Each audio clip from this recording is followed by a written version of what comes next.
All right. Well, this lesson is going to be on note taking. And so, what you're going to want to do, if you haven't already, is you are going to want to take notes about how to take notes. That way, when you are doing your research and you're writing in your notes section, you have that reminder of what's expected of you as far as taking notes. So, you can either kind of scooch your chart over and take notes on the side of your chart, or you can take notes below your chart. And that's what I'm going to do. So you click here. Oops, you want to click below your chart so that it creates a new text box, and you are going to write, you're going to title this Taking Notes. Then what you're going to want to do is you're going to want to set up the note so that as you're going through the information, your notes are already set up. So if you want to number it 1, 2, 3, and then below 3, what you're going to do is you're actually going to do A, B, C, L, O, U. And then under U, you're going to do number 4. So it'll be 1, 2, 3, A, B, C, L, O, U, and then the number 4. And I know that's really confusing right now, but I promise you as we go through everything, it will be a lot simpler. So before we start going over the notes, I want to remind you of a couple of things. The first thing I want to remind you of is why we take notes.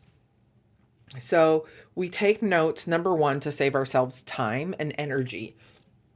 We don't want to write down exactly what we are reading. That would take way too long.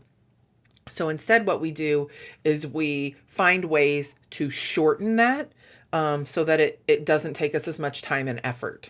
The other reason that we use note taking strategies is so that we aren't copying down or copying and pasting what we are reading. We know that that's plagiarism. And when you plagiarize, you are basically taking somebody else's words and saying, oh, I did this work. Even if you cite the source, you cannot plagiarize.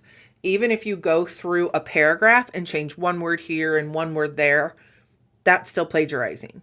So if you use these note-taking strategies, you're going to be able to write down the information that you're reading, still get the same information, but word it in your own way. Remember, if you do plagiarize and you're caught, and like I said, it's pretty easy for me to tell this after being a teacher for as long as I have been, you have to redo your entire project from scratch. So it's just so much easier for you and me if you follow directions, do it the way you're supposed to, and then you don't have to worry about that. All right, so let's get started with our notes.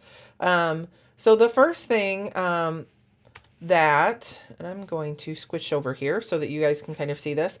The first thing that you will want to write down by the number 1 is something similar to what you're seeing on the screen. So it says read a few sentences or something, sometimes the whole paragraph. You can do that if you want. You can write all that if you want. I just like to write a chunk of text. So that's what I'm going to write on mine. Or I'm sorry, read a chunk of text. Okay. And for nonfiction, that's going to really be short chunks of text. Nonfiction is usually much more challenging to read than fiction.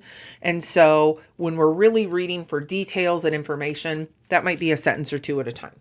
Okay, so you just want to read a small chunk of text. The second step is to stop and ask yourself what you learned from the sentences. So the way that I would probably write that is what do the sentences tell me about my complex question, or how does this information help me answer my complex questions?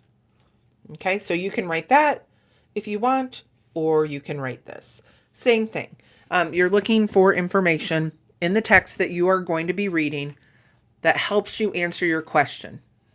Okay, so if you find information that's going to help you answer your question, you're gonna zone in on that. You're gonna like really hone in on those words, that information. Okay, now step 3, and this isn't on the presentation, so you're going to have to type it off of here, and that is take notes using ABC Blue. Okay, and I'm going to zoom in on this a little bit because we're going to use this for the next set of notes. Okay, so we're going to talk about what each of these words means. ABC Lou is a group of 6 strategies that you can use to take notes. When you use these strategies, you will have to use at least 5 of them when you are taking notes. Okay, so just be aware that you're going to use 5 out of 6 of the ABC Lou strategies. Each one of these letters is its own strategy. So the first one is abbreviations.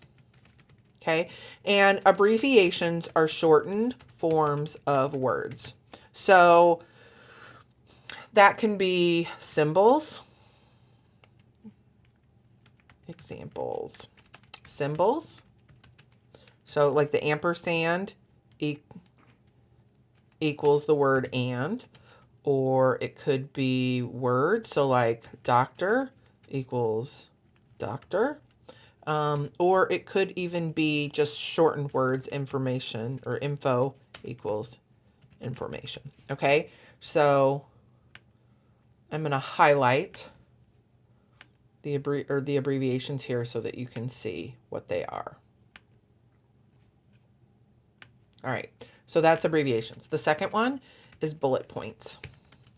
And bullet points are dots or dashes that start a line and show where a fact begins. Okay, so I'm going to show you an example of a bullet point here, and I will come back to this, so if you didn't get it typed, you'll be able to get it typed. So I'm going to come here. Okay, and here are all the ABC Lou strategies right here. We're going to go over all of them on the notes page, but you can see, and I'm going to move my mouse on the screen so I can point to it. This dot, that is a bullet point. This star or asterisk, this is also a bullet point. Okay, so you can use either of these as a bullet point when you're typing. But what they do is they show where a new thing starts. Okay, so I will be showing you guys when we start taking notes how to put a bullet point in OneNote. C stands for caveman language, and caveman language is shortening text to remove small, unimportant words. If I can spell. Small, unimportant words, and only leaving the main idea. Okay, so the example that I like to give is if you've ever seen like a commercial or a cartoon with cavemen, and they come in and, you know, if they're going to talk to another cave person and tell them that they're hungry, they don't say, oh, I'm so famished and I need to eat some food. So for dinner tonight, I'm going to go out into the wilderness and hunt some delicious game. They don't say that. Okay. But what they do say is, me hungry, hunt food, or something similar to that.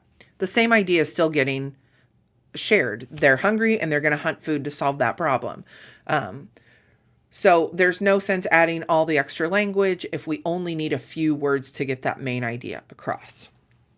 So that is caveman language. The L stands for lists.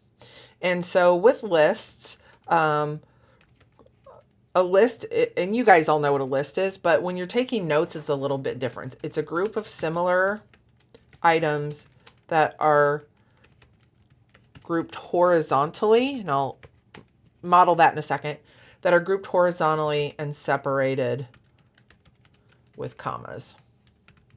Okay, so let me show you an example of that.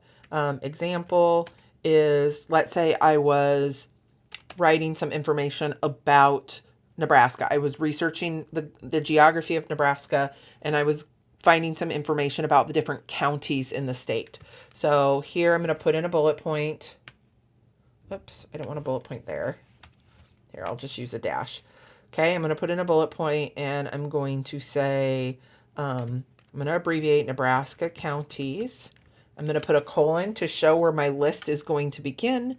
And then I will say Douglas, Dodge, Saunders, Sarpy, Lancaster, Washington. Okay, and I'll stop there. But so you get the idea. My list does not go up and down. My list goes horizontally or side to side. All right. O is one word for several. And I'm going to lowercase this just to make them all look the same. One word for several. And U is use your own words.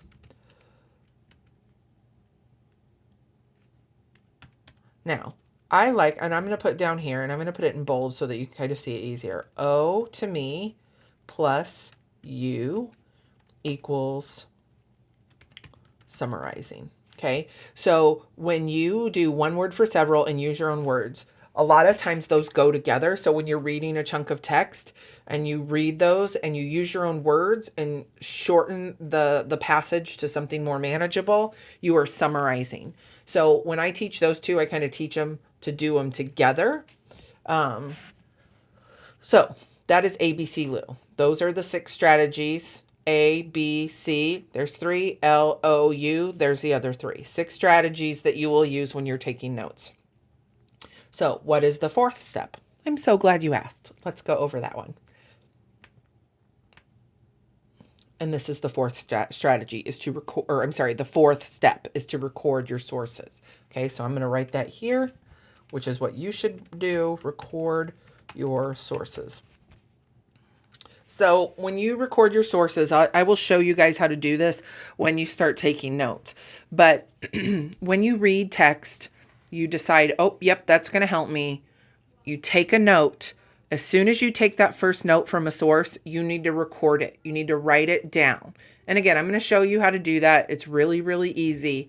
But the nice thing about it is once you record that source, you don't ever have to record it again. You can go back to it. You can take as many notes as you want. You can go to it the next day or 2 days later and get more information. Once you've written it down one time, you're good. You don't have to do it anymore after that. And those sources are important. So then we go to make our bibliography. You have all your sources in one spot. Again, I will teach you how to do that once we start taking notes. So that's basically the gist of the lesson. So here you have your notes. That way, next week, or whenever we start gathering information and taking notes right here, you can always come down and look back at these notes to refer to so you know what to do. Don't ever forget that if you have questions or need extra help to come in before or after school. But I hope this helped, and I hope you have your taking notes ready to go. And we'll see you soon. Thanks, guys.